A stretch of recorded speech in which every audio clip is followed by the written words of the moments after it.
The speech I'm about to give today is a speech I've tried to give 5 times. All 5 times it's been cancelled at different universities. So one time I was given in prison to stop me giving this speech. The most recent time was York University. I was invited to give a speech on free speech, ironically. It was cancelled. Because it was cancelled, I've been invited here today by citizens of York who still want to give me an opportunity to have my free speech. So today I'll give the discussion that they tried to stop. And to the people who tried to stop it, rather than going to 250 students in York University, this will now be played to hundreds of thousands of people around the world. You failed.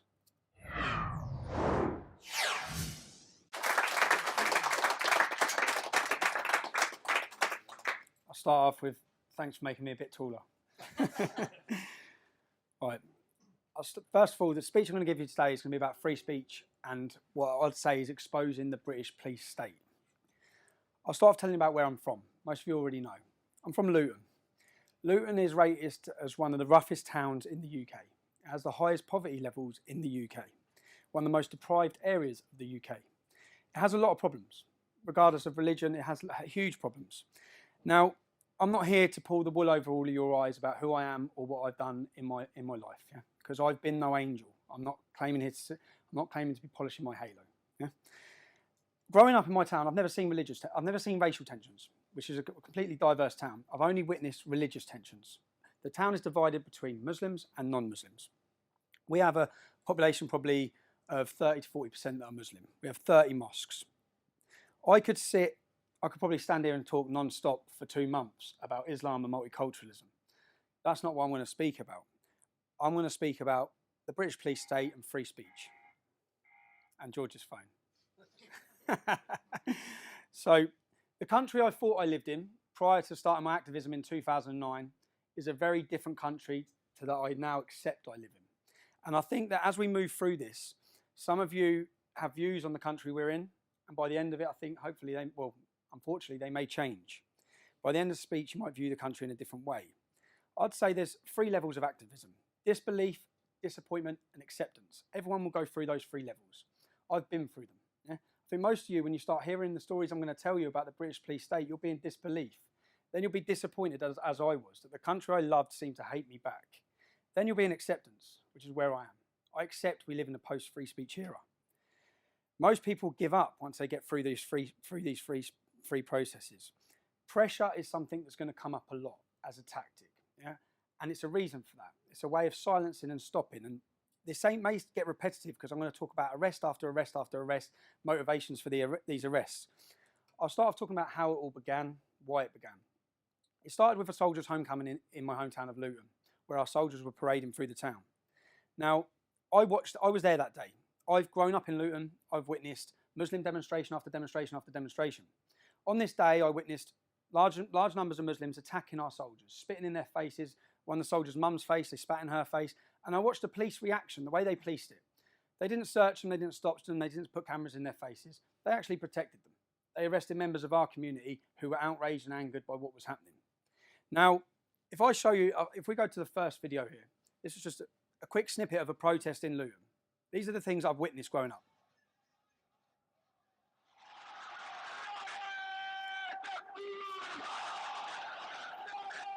This is thousands and thousands of Muslims. And the reason why I'm doing this is to show you the comparison of why we felt angry.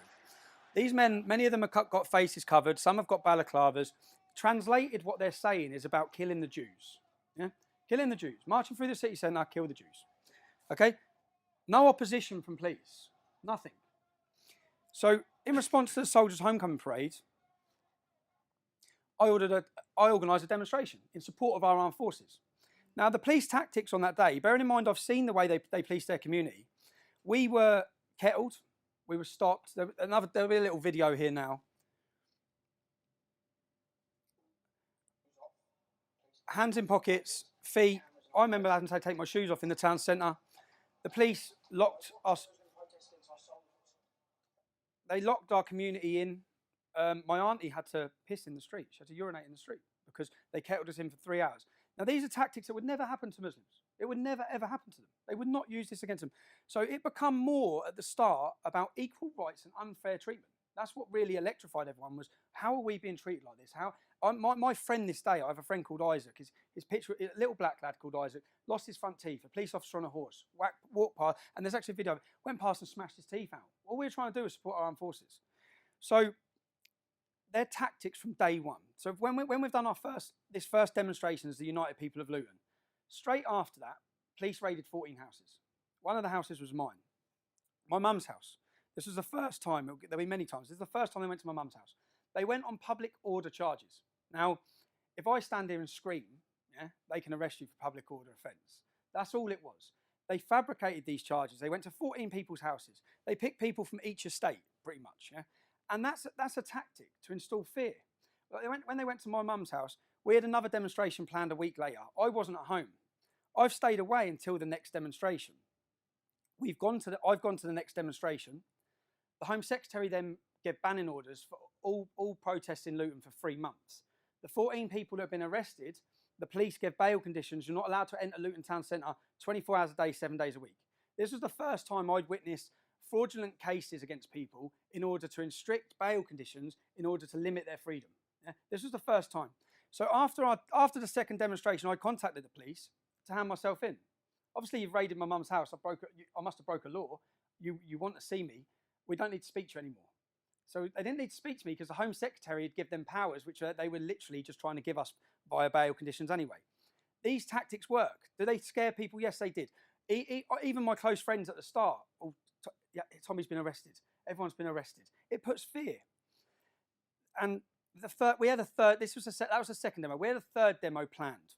On the day of the third demo, there's a lot of problems. It was all getting highlighted to the whole country what was happening. We had a third demo planned, but we cancelled it. My cousin Kevin that morning, Kevin Carroll, many of you may know him. Kevin was about 40 years old at the time. 6 o'clock in the morning, he's been raided. I remember getting a phone call. I was laughing at the time. I found out that Kev's been arrested. And he had been arrested, and this is where they choose the dates. So he'd been arrested on the day of our third demonstration. The offence he'd been arrested for was the original soldiers' homecoming, when Muslims were screaming in our armed forces' faces.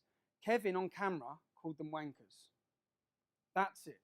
He's never been arrested in his life, never been in trouble in his life, lived a straight life his whole life. Here he is getting dragged out of bed at 6 o'clock in the morning, taken through the courts for calling terrorists, because most of them now are in jail for terrorism, for calling them wankers. That same day, they held that arrest for that date to prevent the third demonstration, but which we'd cancelled anyway. That same day, I'm driving in my car. Police pull me over. I'm arrested on suspicion of driving a ringer, a stolen vehicle. Yeah? The vehicle I had was on finance from brand new from Vauxhall. Okay, it was a straight legit car. Yeah? And they arrested me. They seized my car and they raided my mum's house. So this is the second time in a number of weeks they've gone to my mum's property. They raided my mum's house looking for number plates, they said. 2 weeks later, all charges dropped. Now, what have we done? What's happened for police to be coming into my family's house twice now in a number of weeks? What have we done? We've organised a protest to support our armed forces. That's it. That's what started it. Charges dropped. Charges dropped will come a common theme in this case, in this story as well, because time and time again, these charges that are fabricated are just dropped. Yeah? Again, 9 months after the United People of Luton, the English Defence League, many of you may know, it sprung up, it spread like a wildfire across the country. 9 months into the EDL, we had the first demonstration for the Scottish Defence League planned. I've gone to Luton Airport. I'm flying out to Edinburgh. I'm arrested by Special Branch. I'm held by Special Branch on a charge of criminal damage. I'm then taken to a police station. 30 police officers have come from Yorkshire. The crime is criminal damage. You know, on the top of these hotel room doors, the little metal connector. At a hotel that I've stayed in Leeds, £30 criminal damage was done in the hallway to a door.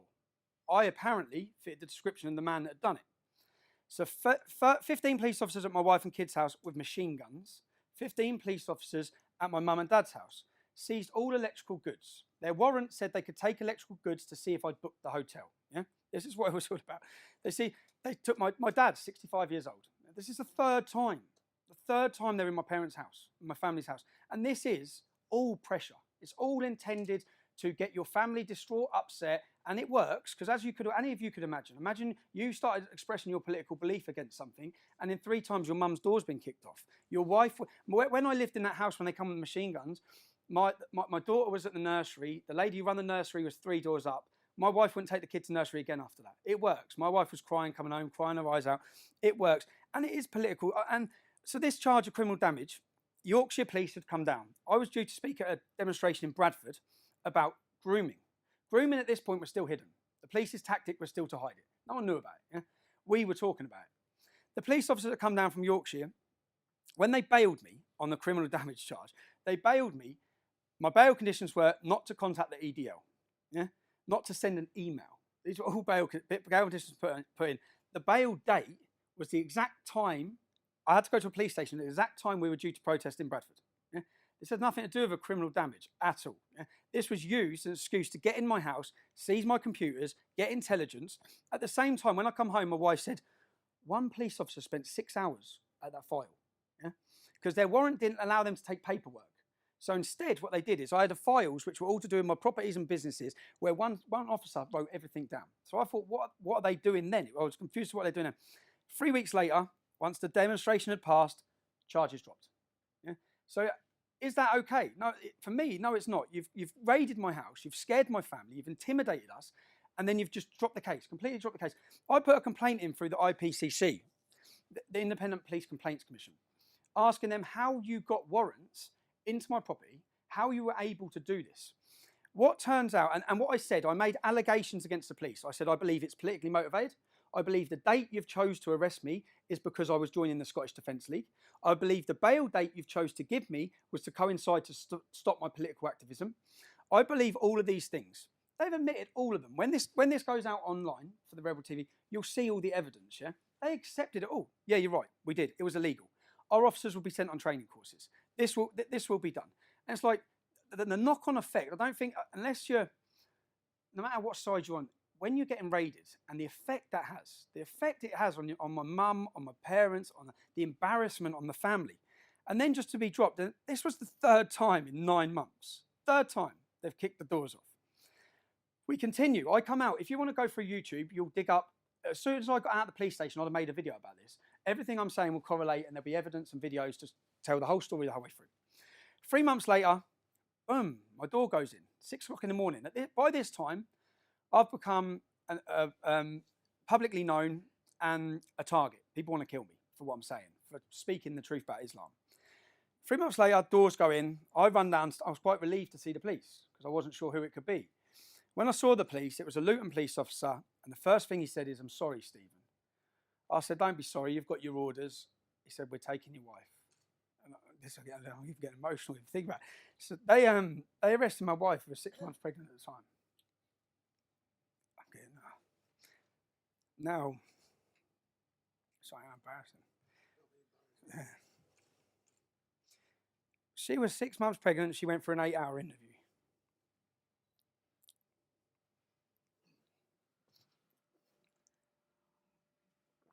They arrested me as well. We were arrested on tax evasion and money laundering. My wife sat a 6-hour interview where she was told she was looking at 7 to 8 years in prison. When I come out, she was broken and begging. The cases were from this, they froze my assets. At the time, I had 2 businesses. I had 7 properties. For a young man, I was successful and doing well. My passion was making money. But then the reality for me was it didn't matter how much money we make or how much we want to move into nice areas. The problem will be left to our children for the next generation if we ignore it. What have I done? This is the 4th time of arrests. What have I done? I've started speaking about Islam. That's it. What have we done? What has my wife done? She's done nothing. Now, we were rebailed. My wife answered bail, and so did I, every 6 weeks for 3 years. And every time, so waiting all the time for the case, waiting all the time for the charge. They closed our businesses. They put us on a restraining order that meant you're allowed £250 a week to live on. Now, if you spend over that £250 a week, you get 18 months in prison. These orders were brought in to deal with terrorists. They were being put on us for speaking about terrorists. I'll be honest, out of everything I've dealt with over 8 years, this was the most difficult thing to deal with, because it was something, getting punched, getting aggression, I could deal with that. This was impossible to financially live and have any ambition to do anything.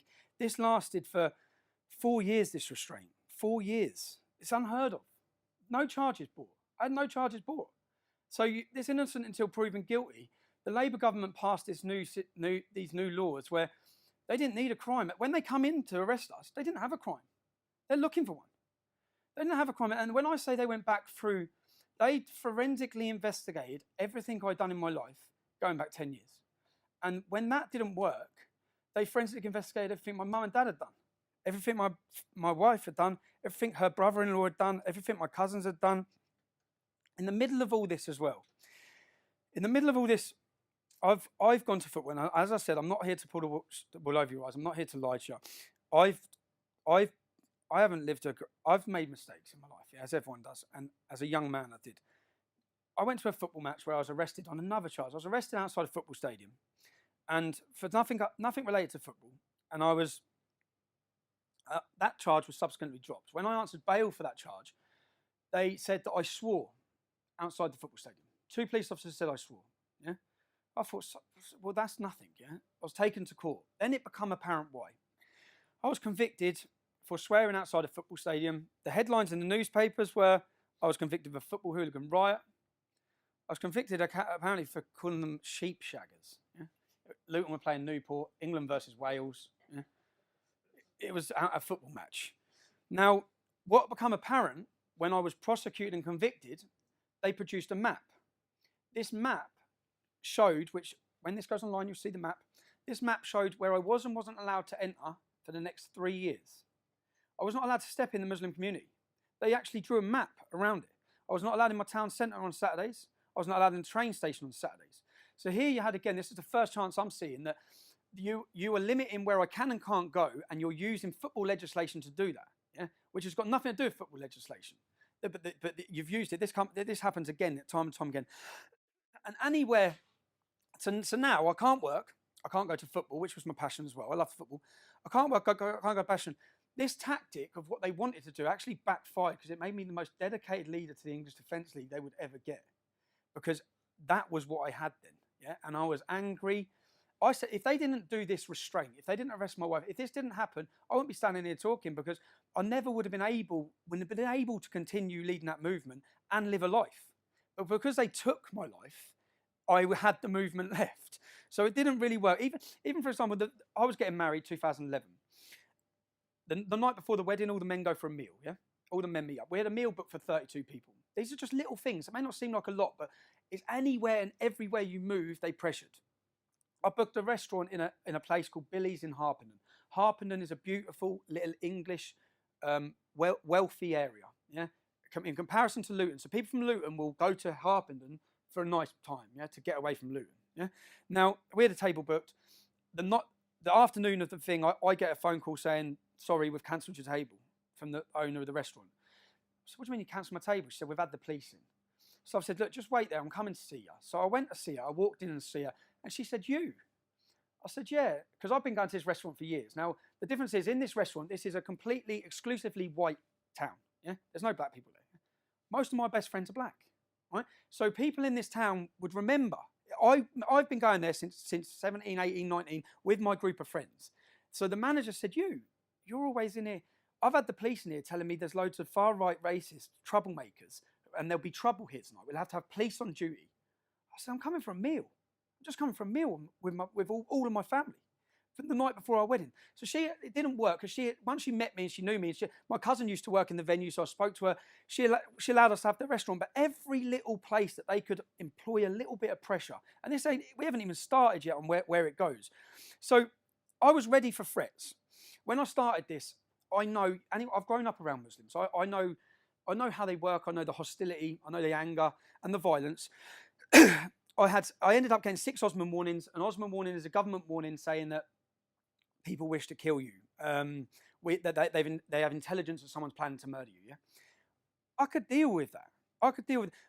At this time, police, 6 Muslims were arrested with guns, bombs, IEDs on the way to blow up the English Defence League. Yeah? They were in prison for 30 years. I then had a Muslim with a shotgun went for my cousin in Luton at his house. Yeah? It was all over the media.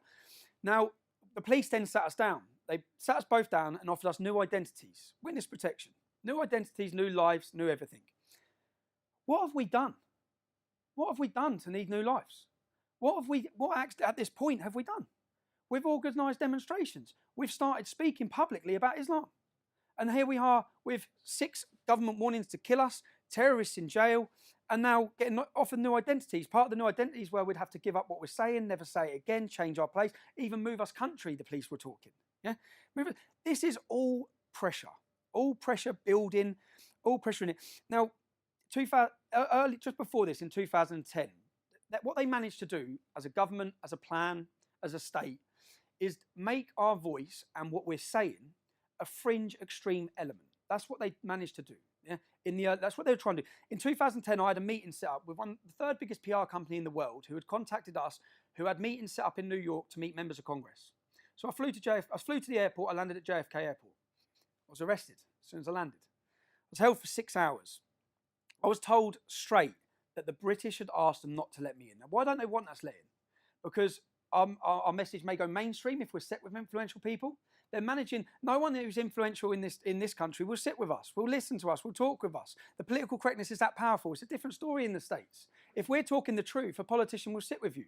So that's where we were at. We were going to meet members of Congress. They stopped us.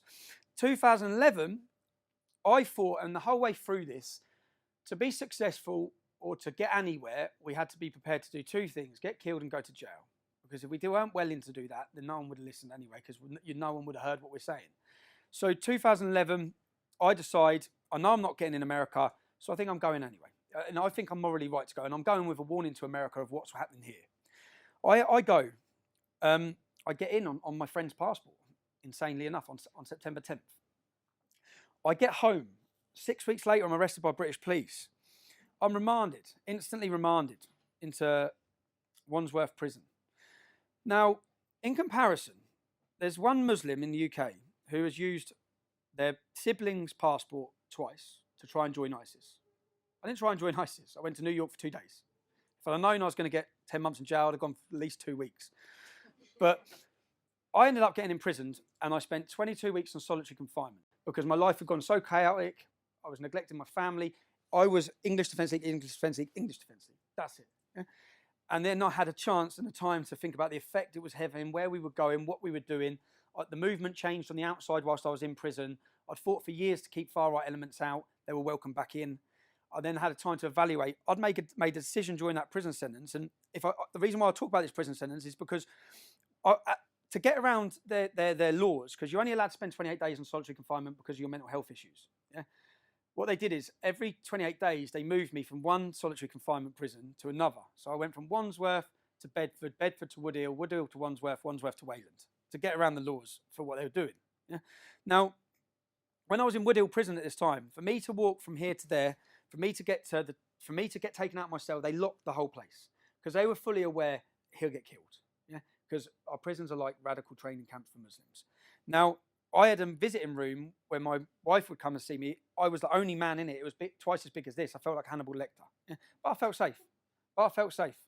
Which is what mattered. I felt safe because I knew no one was going to get to me. I then come out of prison. I've made the decision I'm leaving the English Defence League.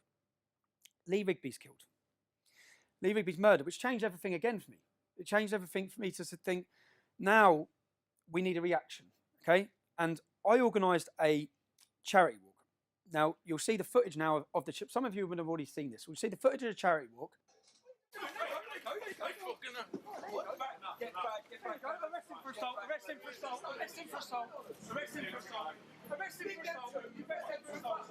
That's all. Listen, we just been you've got to get these 2 nuttings. How come he hasn't been handcuffed?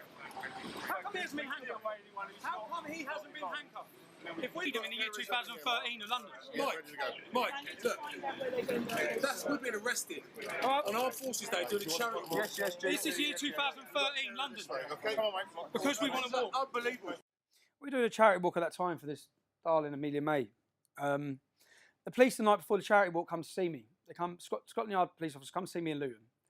I met them in Luton, and they sat down and said, we don't want you to walk through Tower Hamlets. Now, my charity walk was going from A to B, a straight line. I said, why not? They said, because of the Muslim community. I said, what about it? They said, well, the mosques. I said, I walk past 8 mosques every Saturday to go to football in my hometown. We're sitting in a Muslim restaurant. I met them in a restaurant called Imak Grill, which is a Muslim-owned restaurant who I went to school with a kid, full of Muslims. I sat there like, look around you, this is where I live. What are you talking about? And they would rather you went around. You'd rather me take a, 10-mile detour? Because there's some Muslims there. I said, that's my capital city. For me to get to A to B, are you telling me I can or can't? They said, no, we're not telling you can't, we're asking you. I said, well, no, I'm not. I'm going to walk from A to B. Okay, there's no zone that I'm not walking in London because there's a few Muslims in it. So what it turned out is that the Muslim leaders had come out publicly and said, we don't want him walking through our community. Now, some people, this would sound far-fetched and amazing to. I'll go back to another story. So in Birmingham, we were holding a demonstration. Now, I read online that a Muslim had hit a police officer with a brick and he'd been arrested. I then read on one of these Socialist Workers' Party websites, chat forums, that 200 Muslims with the imam had turned up to the police station and they'd told him they better release him. And I read that the man was released without charge, yeah? Now, I didn't believe it. So now I've had a meeting with Birmingham Police, the hierarchy, about a demonstration. And I've run it by the copper, our liaison officer. And he said, yeah. I said, what? What, you let him go? And he said, well, look, we have to weigh up a situation, Tom. Yeah? If those Muslims would have rioted in Birmingham and it would have spread to Bradford, to Oldham, he said, we could have nationwide riots over one man, over an arrest. I said, that's insane. I said, so who's in charge of the law in Birmingham? Is it you or is it the imam? I said, it's the imam. It's not even you. So when you see this, if I'd have walked through Tower Hamlets, they've already been warned. It was in the paper. They've been warned by the leader of the East London Mosque. We will not control the youth. Yeah? They've been warned of a riot. This is Aldgate. That was at Aldgate East Border. So Tower Hamlets is say there. Yeah, I get to hear they let 2 men walk in front of us who assault us. Now they'd have thought we reacted to it. We didn't. It was a pure setup. I guarantee those 2 men are police. They worked for the police. They done that to then arrest us. I'm then arrested. Now, this is where the collusion comes up. The Crown Prosecution Service are supposed to be independent from the police.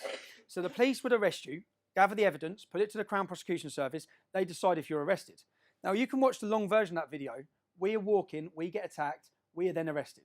Right? Now, you've already been wrongfully arrested. We're charged. I'm then charged by the police, taken to court 3 times. Why? Because as soon as I was charged, the police gave me bail conditions not to enter the borough of Tower Hamlets. I spent over 6 months not being allowed in the borough of Tower Hamlets. The minute those conditions were released, what I said is that the police are creating, at this time, our argument was you're creating a Sharia zone for people who oppose Islam. You're creating a zone that we're not allowed to walk through. And as soon as my bail conditions were off, I said, I'm bringing the English Defence League to Tower Hamlets. Yeah? But in response to it, I organised a demonstration to go to Tower Hamlets. The Home Secretary, our now Prime Minister, they imposed conditions saying we weren't allowed in Tower Hamlets.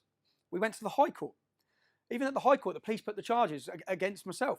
We went to the High Court, and their argument was, which they admitted in court, we're not worried about the English Defence League. Yeah?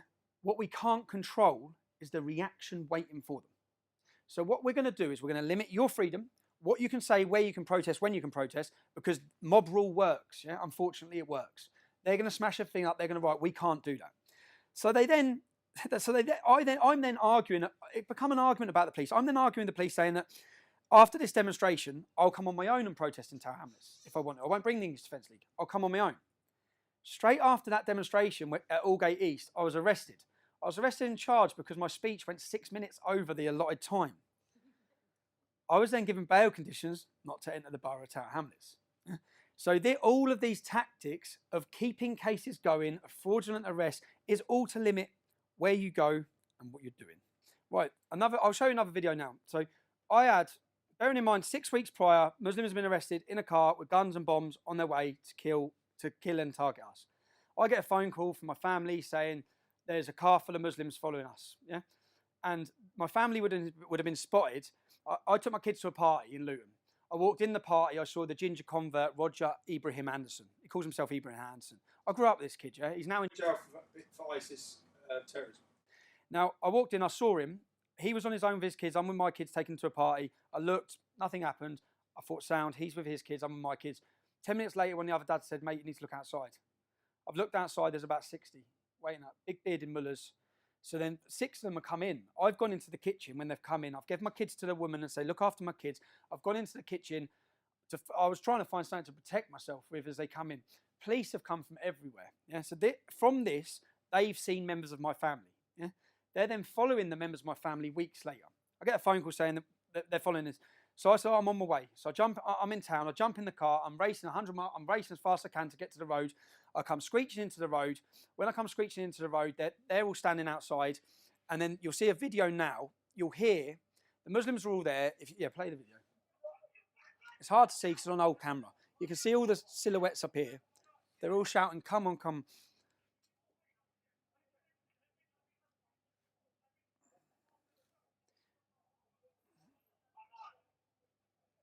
There's more police cars coming.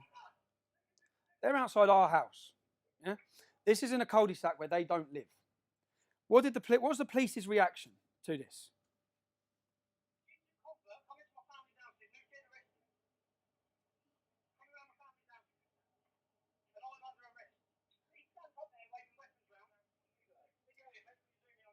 They arrested 3 of my family. I was held for 36 hours. They got an extension. Now, I'm thinking, 6 weeks ago you caught someone on guns and bombs. This is the same group, yeah? What were they coming to do? What did they have on them? So I'm sitting there thinking, I wonder what you found. I get through to my police interview and I ask the police officer, what did you find? Straight away, what did you find? What did you find? She went, what? You haven't even searched them, have you? You didn't even search them. Have you arrested them? They were not arrested. They were not searched. But in the end, there was about 20 of them. We were held. Now, this just shows the pure double standards and lesson. And when she said, why would we have searched them? I said, I told you, they had weapons in their hands, standing on the grass. That's how blatant they are. Yeah, they don't care. They had weapons in their hands. And they said, well, we didn't know that. I said, I know there's a video because my neighbour was videoing it. I know there's a video of me telling you that. Yeah, they went and raided the house looking for the camera. They went to the neighbour's house.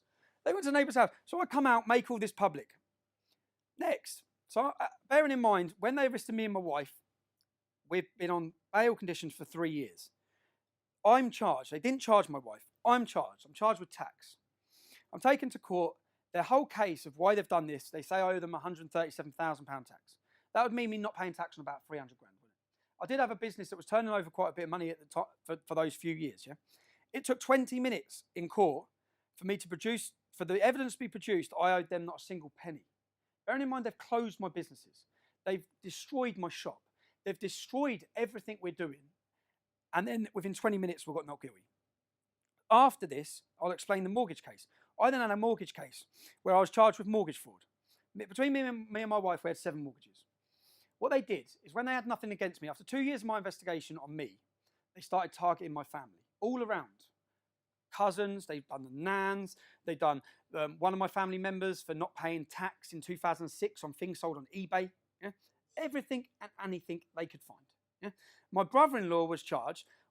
His case was that he got a mortgage, self-certification mortgage. Any of you bought properties, you'll know. Years ago, it was encouraged. You're encouraged to say you earned more, really, as long as you put a big enough deposit down. Now, my brother-in-law bought his first house. Bearing in mind, when we were arrested, this all happened 5 years before. The house was bought.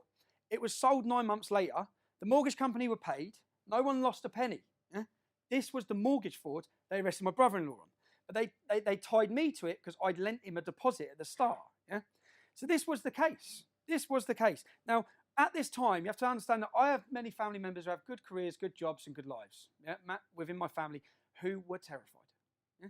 Terrified of being involved in a court case, a huge court case with me, because that would mean they're exposed as related to me, and they become a target.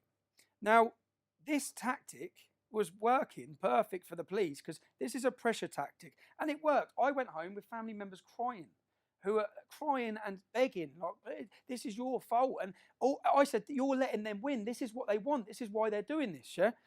Now, I've had a not guilty on tax. The minute I got the not guilty on tax, the mortgage is the next week. The first thing they did then was my wife, who's been on bail for 3 years, they said, set a date in court straight away, set a date for Jenna to stand trial. So I'm got not guilty on tax. They had no case. They then set a date a week later that my wife's going to go into court. So no one knows what my wife looks like. You all just have to look online to see what response I get when I walk around our hometown. Yeah? My wife doesn't get that because no one knows who she is. So it's a bit of security for me is that she walks down the streets with the kids and it's all right. Yeah? So I've managed to keep it like that. I live 2 separate lives. I've had to go home and say, Jenna, you're on trial next week. Yeah, the 3 years you're on trial next week. The media's going to be there. There was Muslim and far left organisations sitting in the gallery waiting. Yeah, the date's just been given out, and this is all part of their game or part of their tactic. I view it all like a game of chess. So I think, what are they doing? What's next? What's their outcome? What are they doing? That night, I went home. I told my wife, "You're in court next week." 4 o'clock in the morning, and because I've filmed everything 4 years. I had someone covering me at the time. The cameraman comes straight to my house. Please come to my house at 4 o'clock in the morning. Counter-terrorism. They said you've been named in a list to be killed at all costs by Al-Shabaab. Al-Shabaab are a terrorist organisation who 6 weeks prior had done the Kenyan shopping mall massacre. Yeah. So then my wife, who's going to have to go to court next week. Yeah. I have to say terrorists going to kill us. Terrorists want to kill you. They want to kill me. All of this, and then I'm questioning: have I been named, or is this part of the pressure? Because they've got no evidence on me. I'm walking on this case. Yeah. But they've got little stupid bits of evidence for tax and irregularities against 5 or 6 of my family. Yeah? So I know the whole time, which I kept saying to my family, when I get to court, this isn't about you, it's about me. Yeah? I'm getting offered a deal, I know I am. So, and again, my views are my views. They're not my wife's views. They're generally not my wife's views. She despises it. So I get to court. I say to my wife, I walk into court, I'm offered a deal. Plead guilty to these charges, we drop the family. The charges they wanted me to plead guilty to would have resulted in 5 years in prison. And again, all of this is documented through documentary makers, which will be coming out soon, is I walk outside and I ring my wife.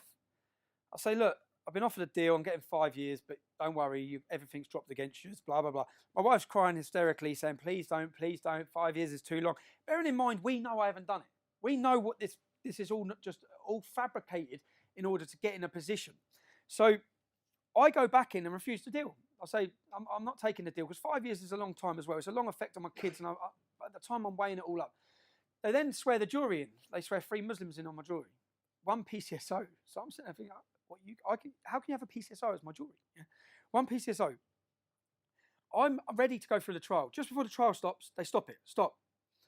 They come out again because bearing in mind, they can't have me getting a not guilty. Because if I get a not guilty for everything they've just done, everything they've fabricated, I'd be able to destroy them on what they've done. Yeah? So they offer me a deal again. Now this deal, the first thing I say to the solicitor, what's the maximum I can get? Maximum I can do. He said 18 months. I weighed it up. 18 months means serving 6 months in prison. I'm taking that straight away, and they're leaving everyone else. So I say, give me an agreement. I want it in writing. When this goes online, you'll see all the written agreement. Yeah, the written agreement was we will drop the case against your wife. We will drop the case against Neil, which was another relation. We will drop the case. We will not take proceeds of crime, which means all the assets I've had frozen, my properties, will be released back to me. Now, I took that deal, so I went to jail. I got 18 months. Bearing in mind, what the crime was that my brother-in-law filled a mortgage form out wrong. The mortgage company didn't lose no money. No one lost no money. I'm then taken to Wood Hill Maximum Security Prison. That's one of the worst prisons in the UK, where it houses some of the country's most prolific Muslim terrorist extremists. I'm took there for this. Someone's filled their form out wrong. As soon as I get there, the difference is that when I was in there in 2011, 2012, when I was in there on solitary confinement, as I've said, they locked the whole prison to get me from A to B. This time, I'm just put straight on the first night centre. So straight away I'm thinking, well, this ain't right. I'm going to get killed here. The door opens. It's a Royal Marine, an ex-Royal Marine who's now a prison officer. And he said, when we come to get you, do not leave this cell. Your life depends on it. Yeah? I went, all right. Shut the door. Half hour later, my door opens. He's there with 2 other men. Yeah? You're going B-wing. I said, I'm not going anywhere. Yeah? He stepped straight in. If you don't go, I'm going to arrest you. So he was giving me a way out. I said, arrest me then. Yeah? He arrested me, took me straight to the way you get arrested. You go to the block. Yeah? Took me straight to the block. When he's talking to me, he said, do you know where they were taking you? I said, where? He said, you know the 6 that are in for planning to kill you, that got 30 years? I said, yeah. He goes, they're putting you with them. He goes, Rach, I got the name. I think I put the name in my book. The woman who, because I checked who made the decisions afterwards, the woman who made that security decision to put me there, like even that screw that told me, he said, she'd have been done for corporal manslaughter. Yeah, she would have got done because you'd have got killed. But you're dead then. Yeah? So there's no help. So the next day, my solicitor's come to see me. This is in the prison. So I've gone to see the solicitor. I've sat down with my solicitor. Afterwards, there's a waiting room like this. The door's open on the waiting room. I've seen the beards straight away. I got locked in the room. Yeah? I got locked in the room and violently beaten up and battered. The Sun newspaper ran a headline saying, like it was funny, Tommy gets done. Yeah? Tommy gets done. And it was Muslim. So I lost my teeth. I was beaten up. And they're supposed to be, that cannot happen. There has to be a duty of care in prisons for prisoners. You're not allowed to put, if someone's from one gang and someone's from another gang, they're not allowed to be near each other. Yeah, that's what they do. You're putting me, the most prolific and hated man from Muslim terrorists, because I've committed blasphemy and criticised their prophet, and you're giving me on a plate to them. The only thing that I was lucky was that I could tell by the Muslims, when they locked me in the room with them, they didn't know I was coming in. Because their faces looked like, oh my God, he's in the room with us. Yeah? And then it just went off. But if they'd have known I was going to be in that room, they'd have had Chivs, they'd have had Blaze, they'd have been waiting, and I wouldn't be here. Yeah? But someone pulled strings to do that. Someone pulled strings to put me on B-Wing. Someone pulled strings the next day to put me in there. Someone had to, it can't be explained, and I'll get onto other prison sentences where exactly the same happened. I'm then taken to Winchester Prison, luckily, because by this point, my family on the outside are contacting MPs. There's a campaign on the outside to try and keep me safe from people complaining and contacting across the country. I was getting letters, legal privilege letters coming in where people were sending letters to their MPs, going to their MPs, saying what's happening to him in there. Yeah. So then I was moved to safety of Winchester Prison. I say safety. I still have a few problems, but there's not as many Muslims in that area of the country because it's a local Cat B. Now I was in there, coming to the end of my sentence. I get a visit. Which I think is a legal visit. I sit down, there's two men, younger than me, smart, dressed in suits. We're from a secretive organisation based in Scotland Yard called the Met Intelligence Bureau. Yeah? The Met Intelligence Bureau, and what are your plans when you get out? Because when I left, I made it public I opposed the far right. They were trying to sell this to me that if you help us, if you want to do your country a service, then you will be helping us by uniting the right. Yeah? Uniting the right. When you get out, basically, we want you to unite the right. We want you to get close with Britain First. We want you to work with Paul Golding. We want information. We want this. Be their grass. Yeah? Be their informant. They want their words. We want control of the anti-Islam reaction. So if there's a terrorist attack, they want control. They want to stop any, which we are going to see in this country, unfortunately. They want to stop any far right attacks, yeah, by uniting it and having their man at the top. Yeah? So I said, so hold on, I shouldn't be here. You've terrorised me to stop me leading the EDL. A doesn't know what B's doing, yeah? And now you're asking me to help you. I said, and stupidly, they said, well, what are your plans when you get out? And stupidly, I explained, you've froze my assets. Now, when I get out, luckily, I've had 7 properties. Yeah? I had them when I bought them all when I was young. The market went well. They were in loot, and I think like last year, they went up 20%. I've been lucky. When I get out, I'm selling the properties. I'm getting back in the building game. That's what I'm doing when I get out. I said, you will not hear me talk about Islam again. Because that's how I felt at that moment. Being in prison, away from my kids again, away from my wife, I thought, I've done with this. I'm done with it. I then get out of prison. I walk out of prison, I get a license. My license conditions, bearing in mind I'm in jail supposedly for mortgage fraud, my license conditions are not to contact the EDL. So EDL got to do with a mortgage fraud. That is the clear, and again, all of these things will be put into the video. It's clear that this was a political case. It's clear that everything that's happened is political. I then say to my probation, my friend Paris Okai, he died of a drug overdose at this similar time. Yeah? And I wanted to go to the funeral. And for this funeral, there would be 1 or 2 people going that were EDL. Now, if I associate with EDL, I'm recalled. So I said, there's going to be EDL people there. You can't go. I said, I can't go because I can't. It's mortgage fraud. This is the thing, the little things. I've then rang my solicitor because my assets, which I've agreed already in a legal documentation that I signed to go guilty, that you're releasing all my stuff. Yeah. I then contact my solicitor and say, I still can't use banks. I've been out of jail a number of weeks. My assets are all still frozen. What's going on? My solicitor receives contact from the police, and I've got the letter saying I now have to pay them £325,000 or I do 4 years in jail. Yeah. And I said, how can they do that? Because what they're saying is they opened up a proceeds of crime criminal lifestyle investigation. But I've pleaded guilty under an agreement that wouldn't happen. Yeah? Because otherwise I wouldn't have pleaded guilty because you didn't have a case. At this time, we will not charge Jenna Lennon. At this moment, charges will not be brought against Jenna Lennon. At this, that was the one word, at this time. So that was at this time. We're no longer at this time. I'm like, what? So you can now you're trying to take. So they've added up the equity in the properties, and we're taking it. That's it. So we're taking it to court, and we're taking it, or you do 4 years in jail. I get a phone call from MIB, who saw me in jail. Yeah? Agree to work with us, Tommy. This financial problem goes away. Yeah?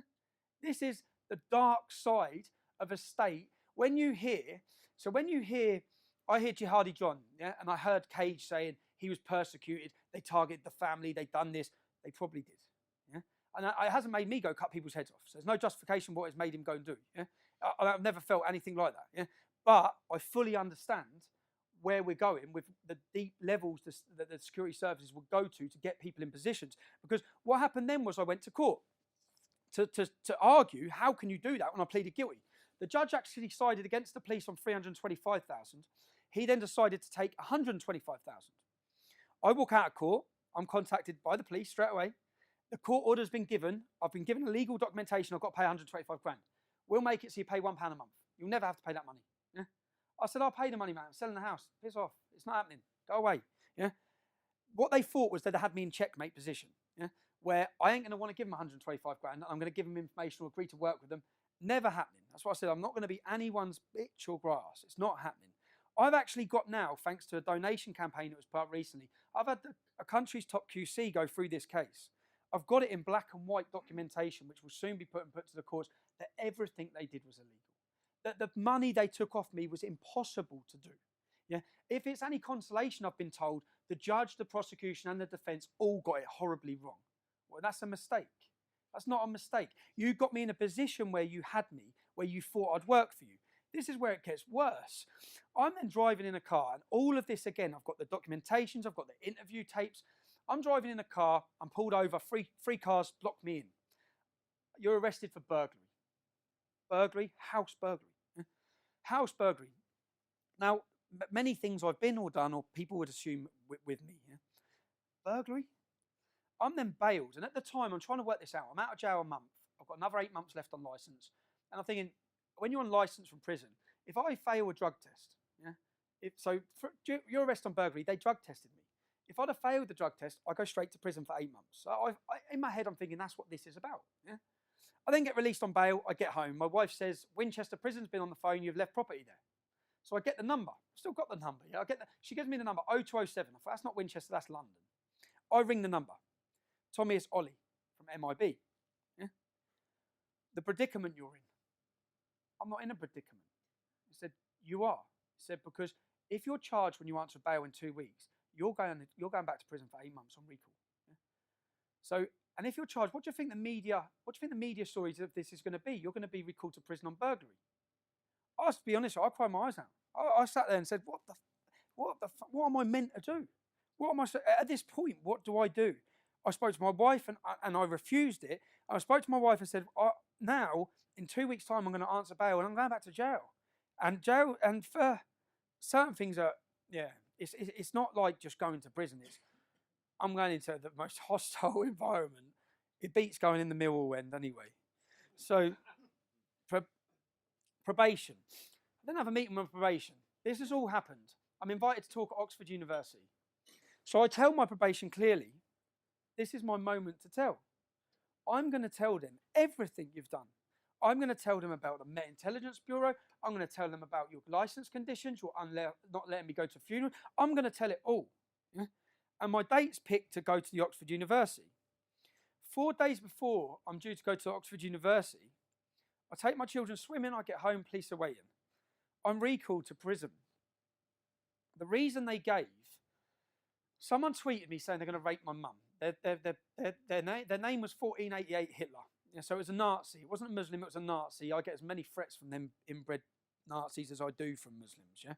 So 1488. So he's going to rape my mum. Now my response to that was, he was looking for me, yeah, in Luton apparently. I said, you don't need to look for me. 10 o'clock in the morning, this is where I am. Yeah. So I went there. When I went there, police and probation are there. This is at the time. What are you doing? What are you doing? They said, well, you've told someone to meet you here. I goes, oh, so you saw that they said they're going to rape my mum. I've given you 300 threats to kill my family. You've not arrested one. Why am I going to come to you? I said, I'm not going to wait till someone turns up at my mum's house. If you want to find my mum's house, it's quite easy to do, yeah, through through the system. So I've gone there. So I was warned that she said, you can't be doing that. I said, well, you need to do your job then, yeah? They then used that. They held that. 4 days before I'm due to talk, I'm recalled because I sent that tweet. No threats, no violence. They said that I put a risk situation where if the man would have turned up to attack me and someone would have tried to prevent it, I've risked that situation whilst on license. So anyway, I'm recalled to prison. I'm standing there. The police officers, again, every time I've come into dealings with police officers, they've been good. Yeah? It's not them. It's not the. I always say this. Anything. I don't have anger against British police. I have anger against the people pulling the strings. So I've explained to the police officer my experiences in other jails. Can you take me to Winchester? Because where I live, my local prison's Bedford, where I'm in immense trouble here. Yeah, if you take me there. So he's rang the probation. This lady, Sue Bowman. He's rang her up. She said, nope, it's all sorted. He's going to Bedford. So I've been then taken to Bedford prison. I've walked into Bedford prison. I've looked at the first reception man. Remember, this is my local prison. I've looked at the man. I said, have you got a brother called Mark? And he did. I knew his brother just by his face. I said, I know your younger brother. And then he went through the system. So he's looking on the system at how many Muslims are on which wings and how long they're serving. Because that's a big difference. If I get put on a prison wing with Muslims serving 28 to 30 years, they're going to kill me. If I get put on with some doing 6 months, I might get in a fight. Yeah? So we've gone through it all. We've established that the majority of Muslims serving the most sentences are on A wing. The safest place for me is on B wing. He's gone upstairs to see the governor. He's come back down. I'm sorry, bro. I said, what? And I've got all these He said, I'm sorry, you're going on A wing. I said, we've just established we've just done that. He goes, I know. I'm sorry, man. I said, give me a pen and paper. So I wrote out 6 pages to the governor about what his legal duty is for my safety. And the people in there and what they want to do to me. Yeah? He's come back and said, you're going, mate. You're going on B wing. Now I've had to react in a safety way that when I get in there, remember there's cells on the wings. There's cameras on the wings. There's not cameras in your cells. Yeah? So on the wing, everything's on camera. So I've got to then, in my mind, I've got to kick this off, yeah? To get put in a position where I'm safe. So I've gone in at 10 to 12. I've come out at 12 o'clock for dinner. I've walked straight into the canteen and said, which Muslims want to have a problem then? Yeah? And I've then started fighting in the canteen. And if I hadn't done that, I'd be getting it in my cell by 10 men. Yeah? Because I should not be in that position. And bearing in mind, I'm on a 28-day recall. So I'm then put in there, and I've come out. So I've then been arrested. I've got all the paper, put on solitary confinement. I'm safe. Yeah? I'm getting out of here. I'm seeing my kids. Right? I come out of prison. I sit down again with the probation officer, who I know that she's the counter-terror lead, and that's who's dealing with me. Yeah? I had to see him once a week. I had a friend who'd done manslaughter, who was seeing his probation officer once a month, and I'm like, oh, why have I got to see mine once a week? A mortgage form was filled out wrong. Now, Oxford again. What they didn't realise is I've arranged to talk at Oxford again. So when she sat down, I said, I'm talking at Oxford in 2 weeks. I said, and you just added longer time to my speech about what you've done. Now, 4 days before it, I dictaphoned the conversation. They come to my house again. And she come to my house and said, if you speak about Islam, if you speak about the Quran, if you speak about Muhammad, if you speak about the police, you're going back to jail. So I went, all right. I said, I'm still doing the talk at Oxford. Yeah? Now, if you watch my speech at Oxford University, I come out and say, the speech I wanted to give you, I've not been able to give you. I can't give it. Go dig it up. I said, what I'm going to talk to you about today is my life. And I didn't mention Islam, didn't mention the Quran, I didn't mention police. Yeah? Because I wasn't allowed to. And I said, that's free speech. And you can watch and see that at the start of my Oxford speech. And I said, yeah. Now, after this, I'm due to talk at the House of Lords on the 22nd of July. 22nd July. Room booked. I'm giving a speech at the House of Lords about this. Yeah? I've managed to get a friendly acquaintance in there who's going to let me tell the story of free speech, let me tell the story of the police state, let me tell this story. 8 days before I'm due to talk at the House of Lords, guess what? I'm arrested. I'm taken to Luton Police Station. A fat police officer, huge, come in and said, we can work, we can help you, you can help us. I've done this for counter-terrorism. I know I've got 8 days left of my license. Yeah? 8 days. So in 8 days, you can't do anything. So I don't care. Yeah? Do your best. You've got 8 days. I'm sitting in Luton Police Station. I'm taken to Peterborough Prison. I'm not even given the reason why I'm recalled. I'm taken to Peterborough Prison, And again, this is when I come out of prison each time. I come out of prison, so I'm not going to break any laws. No, I'm not going to get in trouble again. I'm not going to do anything. I'm not going to put my children through this again. And here I am twice in a situation again where I'm having to kiss my kids goodbye for something that I ain't done. And 8 days I'm recalled for. My license runs out on the 21st of July. Yeah? They held me past my license. They held me to stop me talking at the House of Lords. And this was all in the papers. It was all at the time. He's been recalled. And guess what happened when I'm recalled? So I'm recalled. I tell the prison when I get there, you know who I am, lock the door for 8 days and open it. Yeah? Because if you put me out there, we all know what's going to happen. I'm telling you, I'm in fear for my safety. Yeah? I'm telling you that. Right? That's what's going to happen. Put me straight on the wing. They put me on the wing with 4 Muslims who at the time, again, I've got all their names and the case that they were on. They cut a man's nose and ears off. They stabbed him to death. They're on the wing with me, 2 doors up. I walk out and I didn't go off my instinct. What I did in Bedford, the reason why I didn't go off my instinct, because I thought if I can try and ride this out for 8 days, if I do something like I caused trouble, I'm going to get longer. I want to get home. Yeah? I'm then standing on the wing and a white lad comes up to me, puts his hand over his mouth, he says, "You're going to get done with boiling water." Yeah? In prison, they put boiling water with sugar, throw it in your face, it's called napalm. Takes your skin, takes your face off, yeah? So I said, all right, who's going to do it? There was a Somalian kid at the door. He said, the Somalian. I'm then looking, where's the boiling water machine? Where's the boiling water machine? I don't give the man a chance. Yeah? This was on a documentary called 24 Hours in Police Custody. I walk over, before he has a chance to turn around, I'm hitting him. Yeah? I'm not waiting for that moment. And I shouldn't be in that position because I've already told you that's going to happen. Right? I'm held. I explained the situation to the prison. I told you what was going to happen. We know what was going to happen. I've prevented it happening. Yeah? I'm released from prison. This is where it changes. Their tactics have targeted me for years, targeting my wife, targeting my mum. Change of tactics. Change of tactics now is the kids, in front of the kids. Yeah? So I then go on holiday, 2-week holiday for my wife and kids. I land at Luton Airport. The police are waiting at the airport. They arrest me in front of my wife and kids. Got 3 suitcases. They leave my wife there at midnight. I'm arrested for a racially aggravated attack on the Somalian who was going to do me with boiling water in prison. Yeah? I'm then prosecuted. And by this point, I mean, I've given up. I've given up fighting because they can do what they want and I know they can. Yeah? At this point, a friend in Canada set up a campaign to get me the best legal representation that money can buy. And it was for the first time ever, people donated in a huge way.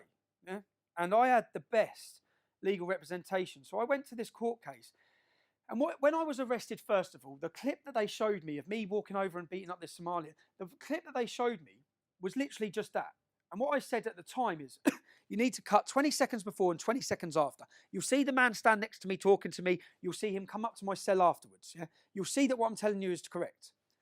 We hold on. They're not answering requests from the solicitor's office for the footage. They've only got that little snippet bit. When we get to court, we haven't got the footage of the 20 seconds before or after. Yeah? Luckily, I had a QC who tore it to pieces. He said, where's the documentation? Where's your computer system? They wouldn't give us the representation from the computer system that would have showed them I was in fear for my life.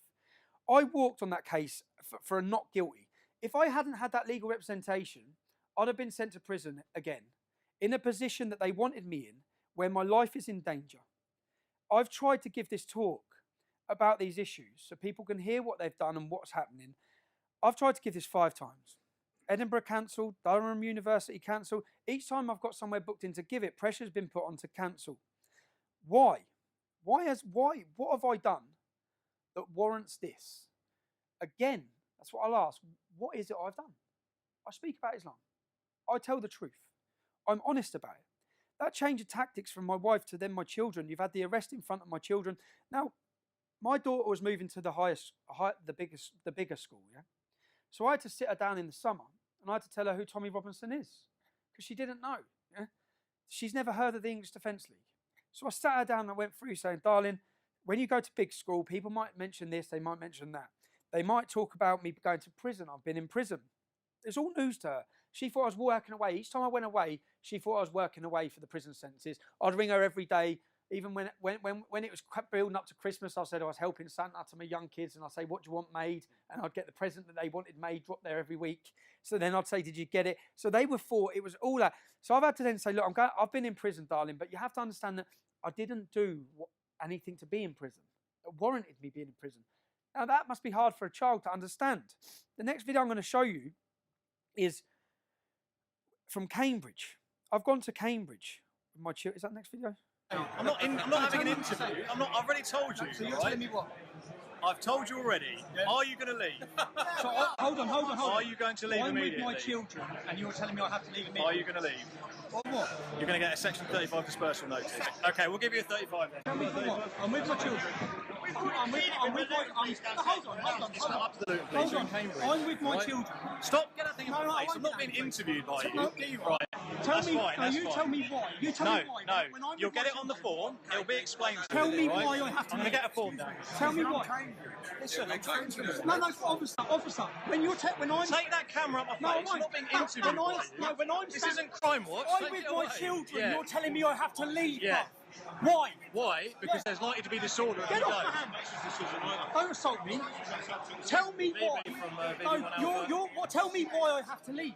Stop shouting at me. So tell me why I've got to leave. It'll be explained to you when you get your Section 35. How are you drawing a jurisdiction to where I do and don't go with my kids? Tell me. Tell me the reason. Shush! I'm trying to talk on my radio. Hold on, you've told me I've got to leave. Just want to take your hand away from him. I haven't. No, he's touching my hand. I'm minding my own business. I'm minding my own business. You've come off the street to where I'm having a private drink with my family, and you're telling me I have to leave. Can't hear you, mate. I can't talk. We're upstairs. Tell me why I have to leave. Mate, you know this is ridiculous, yeah? You're from Luton. You know this is ridiculous. Tell me why I have to leave. At the end of the day, the boss has authorised a Section 35. But we've already cleared it. Why? I'm with my kids. You haven't cleared it with the boss, have you? I'm with my children. Decision, mate. What sort of law in a free country? What sort of law in a free country tells someone where they do? Mate, so the decisions will be made locally. What sort of law tells a man with his children he has to leave a city? What is that about? Right. What is that about? What is that about? Freedom, democracy, Britain. What's that about? Quite simple. I should be. Do you want me to explain it? Tell me why then. Tell me why I have to leave. The situation is, because of the lessons we've learnt in the past, we know that if certain groups stay within the city, I'm then with it my causes children. violence. Okay. I'm with my children. Unfortunately, a city I'm with my manager family. makes no difference. Same Why rule doesn't for it? everyone. So if we It's make not the same one rule rule, for everyone. don't shout. There's loads calm of down. people from Luton in If here. you want me to explain it to Yeah. you, then I will. But you're going to keep it calm. Yeah, go on then. Situation is, because of the fact that there's going to be a likelihood of violence if a group stays here from this match. You really think me and my 3 children are going to commit violence? Tell me the truth. What I'm saying is, do you think that? Listen, What you're behaving now says yeah. Well, no, because you're coming up to me and my kids on a day out. You're being I'm with aggressive. No, You're you're being aggressive. coming up to me. Finger at my face, so Don't hit my hands. Don't hit my hands. You'll get yourself You're arrested. hitting my hands. You're pointing in my face. You've come up to me. I'm with my family in a pub. You've come up to me. Look at the scene you're making. Scene I'm making. Who made the scene? Go outside. I'm with my You're family. going to get arrested in a minute. Why am I going to get arrested in front of my kids? So you want to arrest me in front of my kids because what?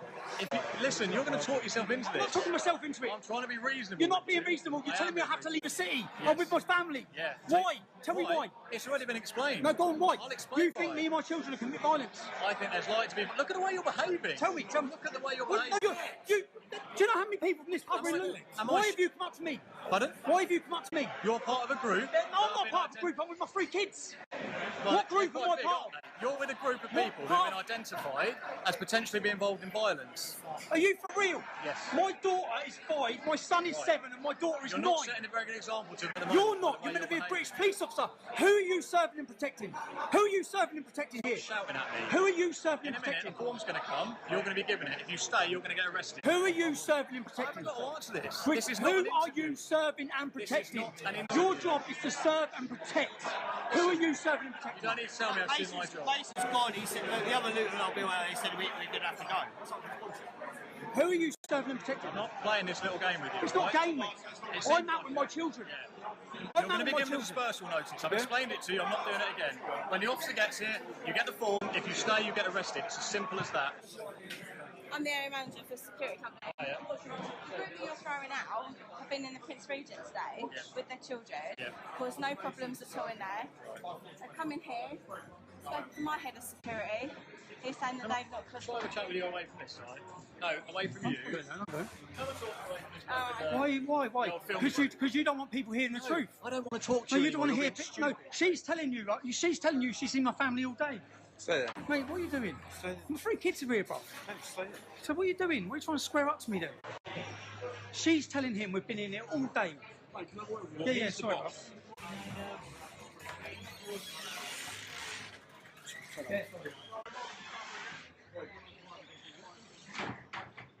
I've already said you've not been good as gold or baby. I know, bro. I'm not. That's my missus and all. Three misses, yeah. Fair play. Respect her. Because she's just told him straight. I've told the cop that you lot have been. He's been sound as a pound, mate. You lot haven't been any trouble. I know. No aggravation whatsoever. Even your friend. I don't know if they were your friends at the time. They're not friends. They're not friends. But they've been no trouble either. We're not, girls, we're not getting forced to leave. We're not. You alright? Yeah, that's my jacket. Where's your jacket, darling? Spencer, where's your jacket? No, Mason. Oh you shit, left yours he's in just the brought the car. jackets down. Have you got his jacket? Do you think you can set a good example? Yeah, yeah. That's all. Papa, you didn't bring No, he's Luton. He I know doesn't he agree is, with it's us. embarrassing. I'll get your jacket, Spencer. No, he's just here. Mate, he's on our side. I'm on the side. You know, at the end of the day, you've got to go watch it. Guys, the car plays it.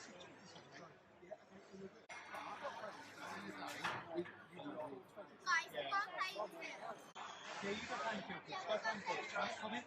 Go find the kids. See you later. See you later. Yeah, I will, darling. We'll have a beer next time. Sorry for bringing the kids out. We're not allowed to. Thank you.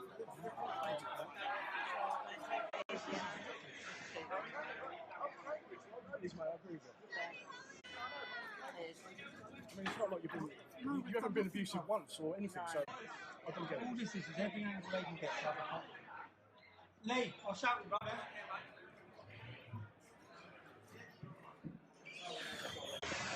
Am I getting a section 30? Section 35, yeah. I'm getting a section 35. Come outside, we're giving you now. Do you want to give my children a section 35? Pardon? Do you want to give my kids a section 35? No. You're going to arrest my kids? You'll get arrested if you carry on. It's not What do you mean I'll get arrested? It's like 35. So we're going to get an escort with 5 kids to the station. Five. Look how many police officers there are here. I'm out with my 3 children. I'm out with my 3 children. I'm out with my 3 kids. 3 kids. Embarrassing, lads. I understand you've got a job to do and you've got a boss, but you must be embarrassed yourself. You must be embarrassed yourself. Us 3 and 5 I'm out with, kids we're to a out with our station. children. We've caused no problems. It's embarrassing, lads. Whole time, is that what I should do? You ready, kids? Come on, bro. Alright. Let's go. You get over there, did you? Let's just go. You get over there? Yeah. Yeah? That's alright, yeah. Come, girls. Alright? Down. Don't get your tissue in the bag. We have to go. Come on. Come on, kids. Sorry. Come on.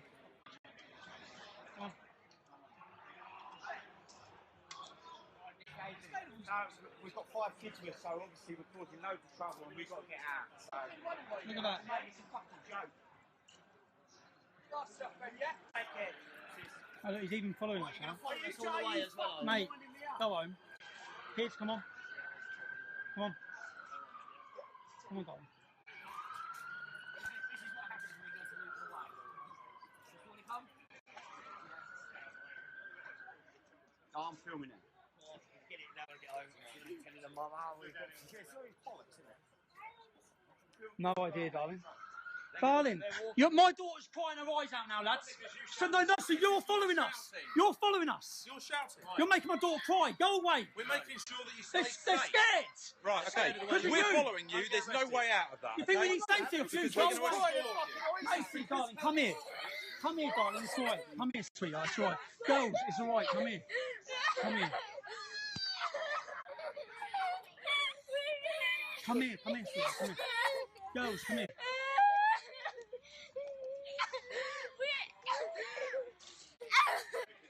You've terrorised my family. You've terrorised my children. You have terrorised my children. No, you've terrorised my children. Stop following us. You've terrorised my children. You've terrorised my children. They're kids trying to watch football. You've terrorised them. You've caused this, you bully. You horrible bully. Who's swearing? Who's swearing? If someone come up to you with your kids, if someone come up to you on a day out with your children and told you, if someone come up to you with your children, get arrested, yeah, in front of my kids, of course you would, you horrible. Why are you following us? Go away! Kids, it's alright. It's alright. It's alright. Get right down here, someone. What? Girls, it's right. Girls. Macy, come in. Macy, relax. You're scum. You're scum. You know that? Look at them. Look how scared they are. You're horrible. Go away. Stop following us.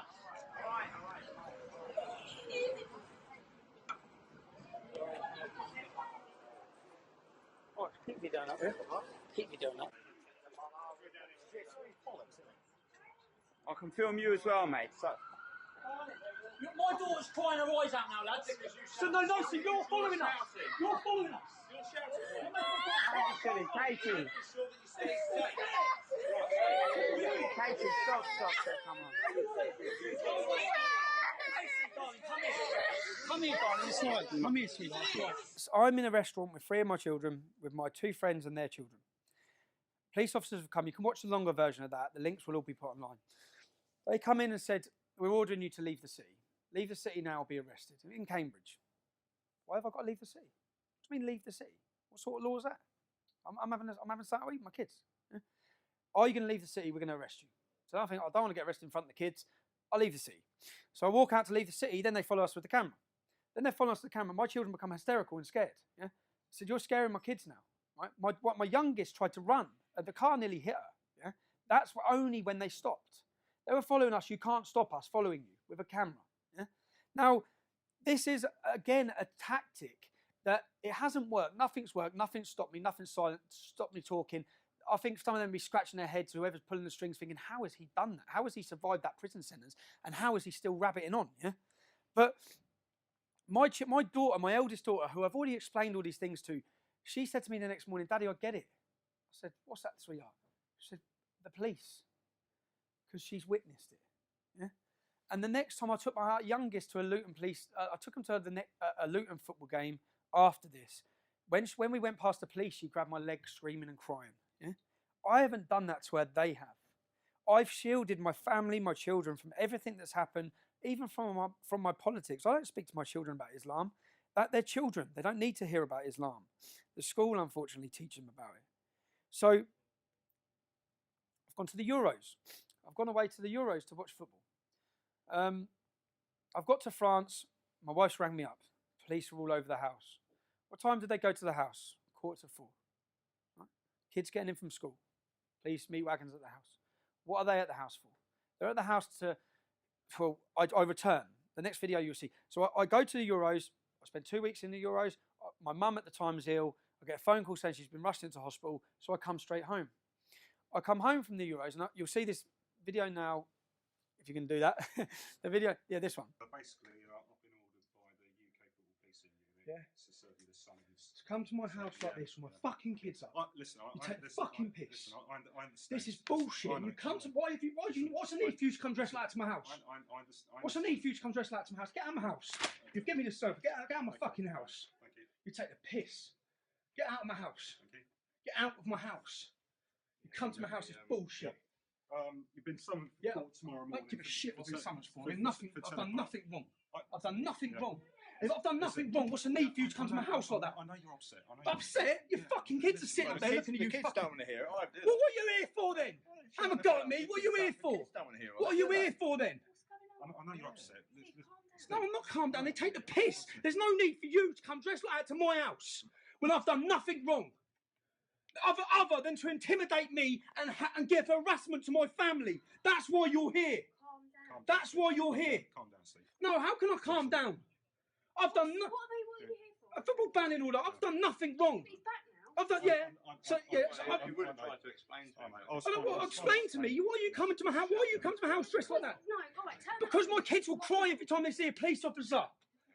Because of what? What have I done? But we I have don't had know. this discussion before. You're not supposed to come here in uniform. You're not supposed to be here in uniform. For the safety of our family. Not for the safety, because you know my kids will be crying every day thinking, what the hell are the police at our house for? And I've done nothing wrong. I've done nothing wrong. Steve, I'm only You could have come dressed like that and no one says a word. I'm only taking You can't go to tomorrow. Now, I'm angry, yeah, about that when they come to my house. The crime, there was no crime. There's no crime. They're not saying I committed any crime. So they're coming to my house again. That's to twice. So they've already been there when I was in France. They're there again to arrest me. They give me a court order for the next day. I go to court. What they're basically saying is that my presence My presence can provoke a reaction in a country with a Muslim population, with tensions. That was their argument. In France, there's tensions. My presence there could provoke a reaction. Yeah? Not that I've done anything wrong. So what they then want to do, and this was orchestrated by the football policing unit, which is a section of the Home Office. Yeah? It's not a separate police force like Bedfordshire Police. This is the Home Office. This is the government. Yeah? So when they got the leader of the football policing unit up on stage, up in the court, my prosecution to say, who's decided to bring this case against our client? He said Bedfordshire Police. When they got Bedfordshire Police officer up in stage, he said, I've been forced to do this. When asked in court, you've been forced to do this. Who's forced to do this? The football policing unit. The man who just previously in the dock said Bedfordshire Police were bringing the case. Yeah?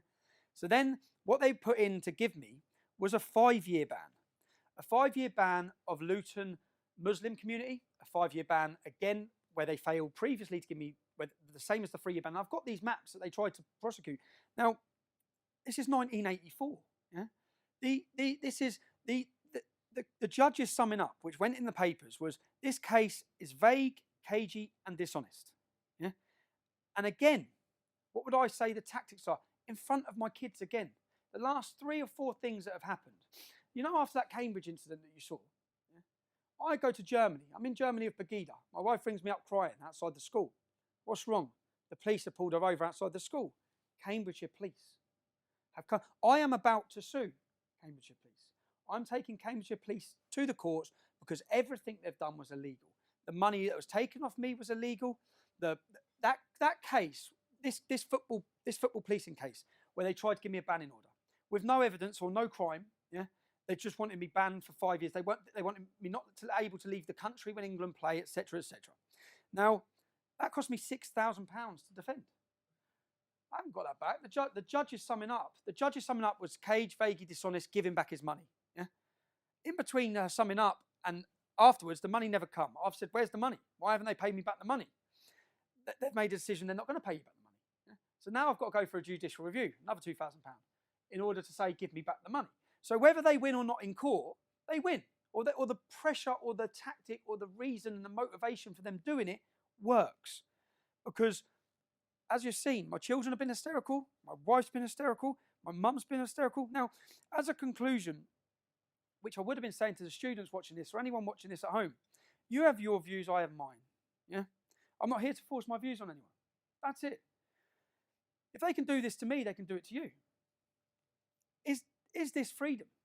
Does this sound like a free society? If I hadn't told you the names, locations, and places during this speech, you'd be thinking I was talking about Russia, China, or North Korea. That's a reality. Not the land of freedom and democracy, anyway. So just to recap on it, the pressure that the police state, which is what it is, the police state, the untold raids, the fabricated cases, the prison sentences, the constant non-stop harassment, the maps telling where you can and can't walk. What? And I've seen all this happen to other activists now. This isn't just happening to me. Yeah? What have I done to deserve that? Telling the truth. I've expressed my free speech. I've showed an opposition to jihad. And unfortunately, at a time we're at now, I've been proven right time and time again. Everything I said was going to happen's happened. Everything we predicted would happen. All the problems we've seen are now being seen on a national, international, global level. And to be judged, I always say history judges people. I don't care about a politician or a journalist judging me, because history will judge us. And history will judge us as the truth tellers. History will judge us on the right side. I'd issued this as a warning to anyone watching, whether you be in America, Canada. The problems I'm talking about and what's happened to me are on their way to you. This isn't going to get better, it's going to get worse. I don't want sympathy. The reason for my speech is not sympathy. The reason for my speech and to get this and so people hear it is I don't want to watch an English man stand there in 10 years and give the same speech. Thank you for letting me talk. Like that and you want to see more, click like and subscribe.